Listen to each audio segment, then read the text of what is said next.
ಎಲ್ಲರಿಗೂ ನಮಸ್ಕಾರ. ಎಲ್ಲರೂ ಹೇಗಿದ್ದೀರಾ? ಚೆನ್ನಾಗಿದ್ದೀರಾ ಅಂತ ಅಂದ್ಕೊಳ್ತಾ ಇದ್ದೀನಿ. ಅಚ್ಚ ಕನ್ನಡತಿ ಚಾನಲ್ಗೆ ಸ್ವಾಗತ. ಇವತ್ತಿನ ಸ್ಪೆಷಲ್ ಬಂದು ಕೈಮಾ ಸಾಂಬಾರು. ಕೈಮಾ ಸಾಂಬಾರು ಯಾರಿಗೆ ತಾನೇ ಇಷ್ಟ ಆಗಲ್ಲ ಅಲ್ವಾ? ಎಲ್ಲರೂ ಒಂದೇ ಥರ ಕೈಮಾ ಸಾರು ಮಾಡ್ಕೊಂಡು ತಿಂದು ಬೇಜಾರಾಗಿದೆ. ಈ ಥರ ವೆರೈಟಿ ಕೈಮಾ ಸಾರು ಮಾಡ್ಕೊಂಡು ತಿಂದರೆ ತುಂಬ ಟೇಸ್ಟ್ ಇರುತ್ತೆ. ಬಿಸಿ ಮುದ್ದೆ, ಬಿಸಿ ಅನ್ನಗಂತೂ ತುಂಬ ಅಂದರೆ ತುಂಬ ಚೆನ್ನಾಗಿರುತ್ತೆ. ಬೇಗನೆ ಖಾಲಿ ಆಗಿಬಿಡುತ್ತೆ. ಮಸಾಲೆಗೆ ನಾನು ತೊಗೊಂಡಿರೋ ಅಂಥದ್ದು ಇವಾಗ ತೆಂಗಿನ ತುರಿ ತೊಗೊಂಡಿದ್ದೀನಿ. ಅದ್ರ ಜೊತೆಗೆ ಬೆಳ್ಳುಳ್ಳಿ, ಈರುಳ್ಳಿ, ಶುಂಠಿ ತೊಗೊಂಡಿದ್ದೀನಿ. ಚಕ್ಕೆ ಲವಂಗ ತೊಗೊಂಡಿದ್ದೀನಿ. ಸಣ್ಣಗೆ ಕಟ್ ಮಾಡ್ಕೊಂಡಿರೋಂಥ ಆಲೂಗಡ್ಡೆ ಮತ್ತು ಬೀನ್ಸ್ ತೊಗೊಂಡಿದ್ದೀನಿ. ಇದ್ರ ಜೊತೆಗೆ 2 ಟೊಮೊಟೊ ತೊಗೊಂಡಿದ್ದೀನಿ.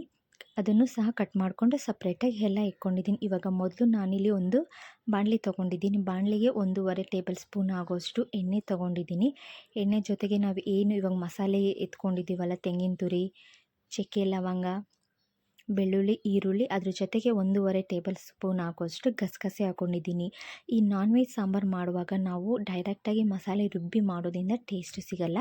ಅದಕ್ಕೆ ಇವಾಗ ನಾವು ಈ ಥರ ಮಸಾಲೆ ಫ್ರೈನ ಚೆನ್ನಾಗಿ ಮಾಡಿಕೊಂಡು ಸಾಂಬಾರು ಮಾಡೋದ್ರಿಂದ, ನಾನ್ ವೆಜ್ ಸಾಂಬಾರು ಮಾಡೋದ್ರಿಂದ ತುಂಬಾ ಟೇಸ್ಟಿಯಾಗಿರುತ್ತೆ, ಚೆನ್ನಾಗೂ ಇರುತ್ತೆ.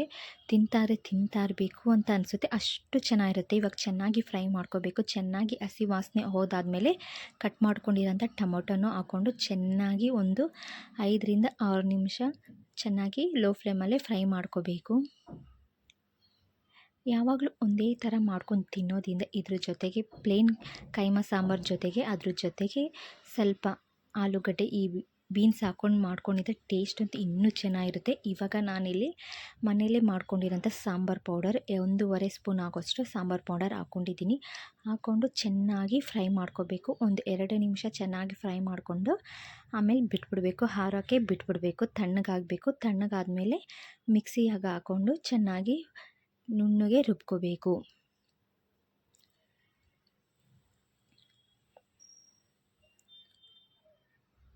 ಚೆನ್ನಾಗಿ ನುಣ್ಣಗೆ ರುಬ್ಕೊಂಡಾದ್ಮೇಲೆ ಇವಾಗ ನಾವೇನು ಕೈಮಾ ತೊಗೊಂಡಿದ್ದೀವಲ್ಲ, ಇಲ್ಲಿ ಅರ್ಧ ಕೆಜಿ ಆಗೋಷ್ಟು ಕೈಮಾ ತೊಗೊಂಡಿದ್ದೀವಿ.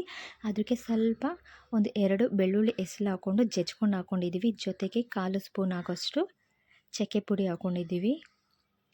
ಜೊತೆಗೆ ರುಬ್ಬಕ್ಕೂ ನಾವು ಮಸಾಲೆಗೂ ನಾವು 1.5 ಟೇಬಲ್ ಸ್ಪೂನ್ ಅಷ್ಟು ಸಾಂಬಾರು ಪೌಡರ್ ಹಾಕ್ಕೊಂಡಿದ್ದೀವಿ. ನಾನಿಲ್ಲಿ ಅರ್ಧ ಟೇಬಲ್ ಸ್ಪೂನ್ ಆಗೋಷ್ಟು ಸಾಂಬಾರು ಪೌಡರ್ ಹಾಕ್ಕೊಂಡಿದ್ದೀನಿ. ರುಚಿಗೆ ತಕ್ಕಷ್ಟು ಉಪ್ಪು ಹಾಕ್ಕೊಂಡಿದ್ದೀನಿ. ಇವಾಗ ನಾವು ಏನು ರುಬ್ಕೊಂಡಿದ್ದೀವಲ್ಲ ಮಸಾಲೆ, ಅದು ಒಂದು 2.5 ಸ್ಪೂನ್ ಆಗೋಷ್ಟು ನಾನಿಲ್ಲಿ ಮಸಾಲೆ ಹಾಕ್ಕೊಂಡಿದ್ದೀನಿ. ಹಾಕ್ಕೊಂಡ್ಬಿಟ್ಟು ಚೆನ್ನಾಗಿ ಮಿಕ್ಸ್ ಮಾಡ್ಕೋಬೇಕು. ಕೈಯಲ್ಲಿ ಮಸಾಲೆ ಎಲ್ಲ ಕೈಮಾಗೆ ಹಿಡಿಬೇಕು, ಆ ಥರ ಚೆನ್ನಾಗಿ ಮಿಕ್ಸ್ ಮಾಡ್ಕೋಬೇಕು.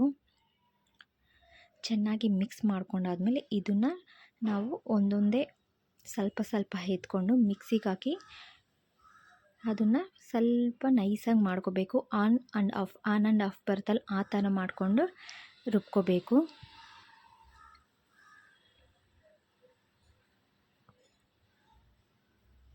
ನೋಡಿ, ಇವಾಗ ಈ ಥರ ಸ್ವಲ್ಪ ಪೇಸ್ಟ್ ಆದರೆ ಸಾಕು. ಇವಾಗ ಪೇಸ್ಟ್ ಆಗಿರೋದೆಲ್ಲ ಒಂದು ಸಪ್ರೇಟಾಗಿ ಒಂದು ಬೌಲ್ಗೆ ಇಕ್ಕೋಬೇಕು.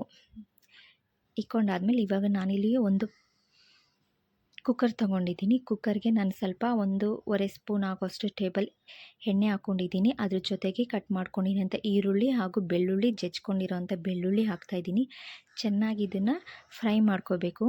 ಫ್ರೈ ಮಾಡ್ಕೊಂಡಾದ್ಮೇಲೆ ಇವಾಗ ಏನು ಸಣ್ಣ ಕಟ್ ಮಾಡ್ಕೊಂಡಿದ್ದೀವಲ್ವ, ಆಲೂಗಡ್ಡೆ ಮತ್ತು ಬೀನ್ಸ್ ಹಾಕ್ಕೊಂಡು ಎಣ್ಣೆಯಲ್ಲಿ ಒಂದು ಲೋ ಫ್ಲೇಮಲ್ಲಿ ಚೆನ್ನಾಗಿ ಫ್ರೈ ಮಾಡ್ಕೋಬೇಕು. ನೀರಿನ ಅಂಶ ಹೋಗೋವರೆಗೂ ಚೆನ್ನಾಗಿ ಆಲೂಗಡ್ಡೆನೂ ಮತ್ತು ಬೀನ್ಸನ್ನು ಚೆನ್ನಾಗಿ ಫ್ರೈ ಮಾಡ್ಕೋಬೇಕು.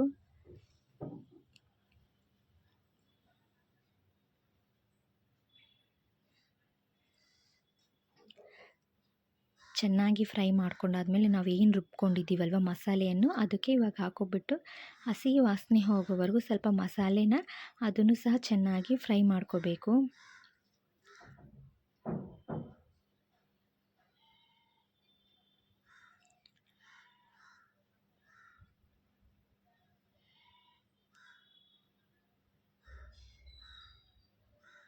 ಚೆನ್ನಾಗಿ ಫ್ರೈ ಮಾಡ್ಕೊಂಡಾಯಿತು.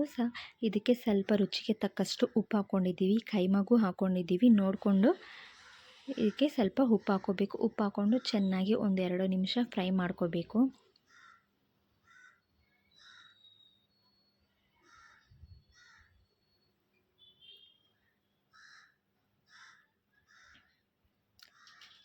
ಚೆನ್ನಾಗಿ ಫ್ರೈ ಮಾಡ್ಕೊಂಡಾದ್ಮೇಲೆ ನಮಗೆ ಎಷ್ಟು ಬೇಕೋ ಅಷ್ಟು ಅಳತೆಗೆ ನೀರು ಹಾಕ್ಕೊಂಡ್ಬಿಟ್ಟು ಚೆನ್ನಾಗಿ ಒಂದು ಕುದಿ ಬರೋವರೆಗೂ ಬಿಟ್ಬಿಡಬೇಕು.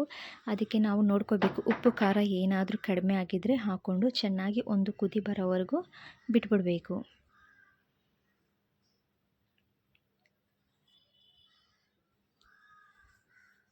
ಇವಾಗ ಒಂದು ಕುದಿ ಬಂದಿದೆ. ಇವಾಗ ನಾವು ಏನು ಕೈಮಾ ತೊಗೊಂಡಿದ್ದೀವೋ ಅದೆಲ್ಲ ಒಂದೊಂದೇ ಉಂಡೆ ಮಾಡಿ ಮೊದಲೇ ನಾನು ಇಟ್ಕೊಂಡಿದ್ದೀನಿ. ಆ ಉಂಡೆನ ಇವಾಗ ಕುದಿಯೋಂಥ ಸಾಂಬಾರಿಗೆ ಲೋ ಫ್ಲೇಮ್ ಮಾಡ್ಕೊಂಡ್ಬಿಟ್ಟು ನಾವು ಒಂದೊಂದೇ ಉಂಡೆ ಹಾಕ್ಕೊಂಡು ಬರಬೇಕು.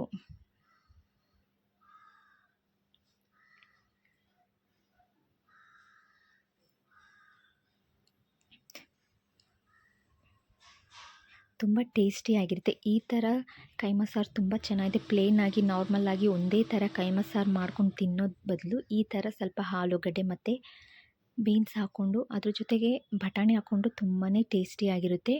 ಈ ಮೂರೂ ಹಾಕ್ಕೊಂಡು ಈ ಥರ ಮಾಡ್ಕೊಂಡು ತಿನ್ನೋದ್ರಿಂದ ಟೇಸ್ಟು ತುಂಬಾ ಚೆನ್ನಾಗಿರುತ್ತೆ. ನೆಕ್ಸ್ಟ್ ಲೆವೆಲ್ ಅಂತಲೇ ಹೇಳ್ಬೋದು. ಇವಾಗ ಕೈಮಾ ಎಲ್ಲ ಹಾಕಿ ಲೋ ಫ್ಲೇಮಲ್ಲಿ ಒಂದು 10 ನಿಮಿಷ ಆದರೂ ಚೆನ್ನಾಗಿ ಬೇಯಿಸಬೇಕು. ಬೇಯಿಸಾದ್ಮೇಲೆ ಇವಾಗ ನೋಡಿ ಸಾಂಬಾರು ರೆಡಿ ಆಗಿದೆ. ನೋಡೋಕೆ ಇಷ್ಟು ತುಂಬ ಚೆನ್ನಾಗಿದೆ. ಇನ್ನು ಸರ್ವ್ ಮಾಡಿ ಬಿಸಿ ಮುದ್ದೆಗೆ ಮತ್ತು ಬಿಸಿ ಅನ್ನ ಹಾಗೂ ಚಪಾತಿಗೆ ತಿಂತಾ ಇರಬೇಕು ಅನ್ನುತ್ತೆ. ಅಷ್ಟು ತುಂಬ ಚೆನ್ನಾಗಿದೆ. ನೋಡೋಕ್ಕೆ ಇಷ್ಟು ಚೆನ್ನಾಗಿದೆ.